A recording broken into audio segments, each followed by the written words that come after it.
realize that if I lied, Allah will punish me for this in the akhirah. Let me just get it out of the way now.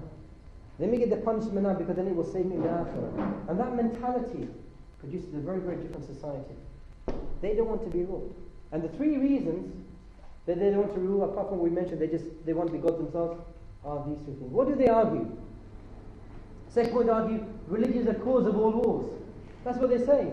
What's the point of religion? It causes all the problems that we see around us in the world today. What a big bunch of liars. First World War, Second World War, the bombing in Japan, the bombing in Nagasaki, Hiroshima, Vietnam War, invasion into Iraq, Afghanistan. Nothing to do with religion. Nothing to do with religion. Falklands War. They bring this as an argument, but that's not true. Second argument that they bring, religion, it prevents scientific progress. That is so untrue when it comes to Islam. Why is it so untrue when it comes to Islam? Exactly the opposite happened. Exact opposite happened. SubhanAllah, we were the leaders in science. We were the leaders in technology. In Spain, when Islam was governing Spain, if ever you have an opportunity, I always recommend if we as parents and as fathers and as husbands, if you have a bit of money spare, you want to go on holiday, either go to Istanbul or go to the southern part of Spain. And it is absolutely shocking, the beauty of the heritage of what Islam brought. And remember, at that time, they said Europe was in which age? And they said, well, Europe was in dark ages. The Islamic world was enlightened. If you look at the irrigation system in Spain, in Andalus, this is what they wanted to copy and imitate. We were the leaders in science, in technology. A lot of the books about medical development, you still find are being used today. There's no contradiction between Islam and science. There's a parameter. But Islam was leading the world in science. Our Ummah were leaders in science. And you can find on the internet one or two very good sites with details like the 1,000 greatest inventions made by the Muslims. Chicken tikka was one of them, I think. No. And the third one, and the last element, is accountability. People, what they say about religion is what? You can't account the ruler. Bit like sometimes as parents. Do this! Why, Dad? Allah told you to obey your parents and don't ask. But it's wrong. Don't ask. Do it. And they said this is the same thing when it comes to religion. Somebody comes into power, what does he tell you? Do this. You can't ask him why, because they say he's been given the divine right. You cannot challenge him. And that's what used to happen under the Christian rule. You couldn't challenge the priests. They were divine. They were appointed for that purpose. What they said was God's word spoken to you. This contradicts Islam, because in Islam, the ruler, he is accountable. He's not only accountable, he is removable and replaceable. In Islam, the ruler is beneath the law, like everyone else. And he's not divinely appointed, he's appointed by the Muslims. So when you look at these three things, you realize that their fear of religion, when it comes to Islam, it is wrong. But they have that fear, and we have to overcome that. Moving on to the next page. I'm conscious of the time. Right, how we come to the issue of the proof. So how are we going to prove that there is a creator? Alhamdulillah, we believe, but to have that confidence, what are the four elements that we need in order to come to prove that there is a creator? Fire away. What do we need? What ingredients do we need to make this cake? Reality. That's a very, very important thing, because you need to see around you in order to come to some sort of conclusion. But in order to see around you, what do you need? You need senses. Without the senses, you won't be able to connect to the reality.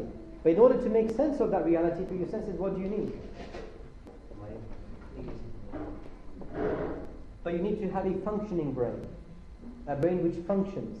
Not just a brain, but it doesn't do anything. A brain which functions. And the most important ingredient is what else?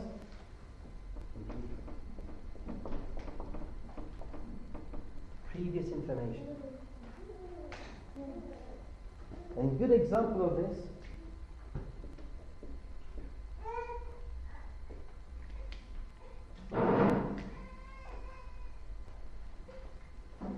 if I ask the question,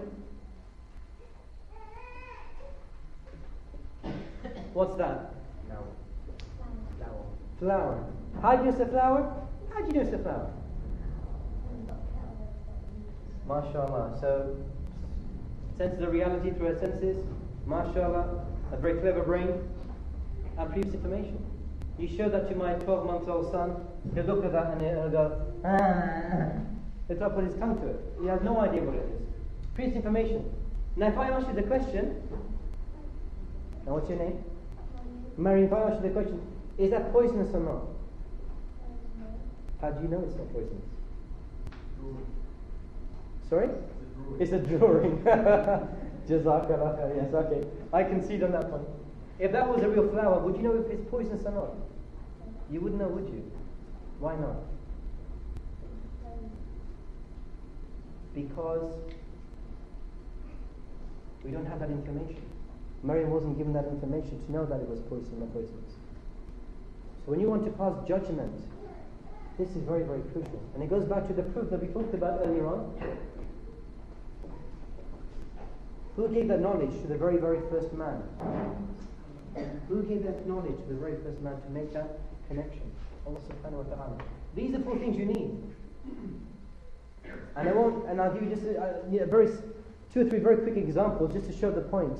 And then we'll go into the rest of the text. We talked about the knock on the door. When we hear the knock on the door, we sense the reality, we hear the knock, our brain is functioning, mashallah, and because of the previous information, we know something, that knock on the door could not happen by itself. We know that. So we know that something was knocking on the door. If I ask you the question, well, who is behind the door, what would you say? I don't know. And why would you not know? Because you can't sense beyond that reality. And you have no information. Even if you knew that I said to Brother Suhail, inshallah, I've come to visit your house at 2 o'clock. 2 o'clock, knock on the door. What does Suhail definitely know? Sorry? It's you. No, he doesn't know that. What does he definitely know? He knows there's somebody at the door, but he doesn't know it's me. Until I phone, open the door, it's freezing outside, but he won't know it's me. All he knows there's something at the door, it could be anybody else. I could end up coming to his house maybe 15 minutes later. And that's the issue of the connection between these 4. And having all these 4 is important in order to pass judgment. Because that's what we want to produce, pass judgment. Is there a God, is there no God? And one brother gave a very nice example once upon a time about a house. Methane gas is a very smelly gas. Why are you smiling for? You think that type of gas? No, I'm talking the other type of gas, the chemical gas, yeah? I know you're talking about what comes from the stomach, yeah, bad stomach, mashallah, okay. Methane gas is a very smelly gas. Also, one other quality about the gas is that it's very flammable. Flammable means it will explode. Right. Take this scenario. Got a house. I'm coming home. I've got a blocked nose. I've got a very bad flu, got a blocked nose. Can't smell a single thing. I know what methane gas is. I know the dangers of methane gas. I've already got the previous information. What am I missing? Jazakallah. I'm missing a sense. Coming to my house, the lights are out completely. The lights are out. I go into the kitchen, mug my way through the dark, open the drawer, get my candle, strike a match. What would happen? Why? I've got a functioning brain. I've got previous information. I know what methane gas does, but I could not sense the reality because my senses were not working. Second scenario. I have no idea what methane gas is. Meaning I have no previous information. Going to the house, wow, this is really bad. Maybe my brother had a very bad stomach, I don't know. Oh, this is really, really bad. Oh, subhanAllah.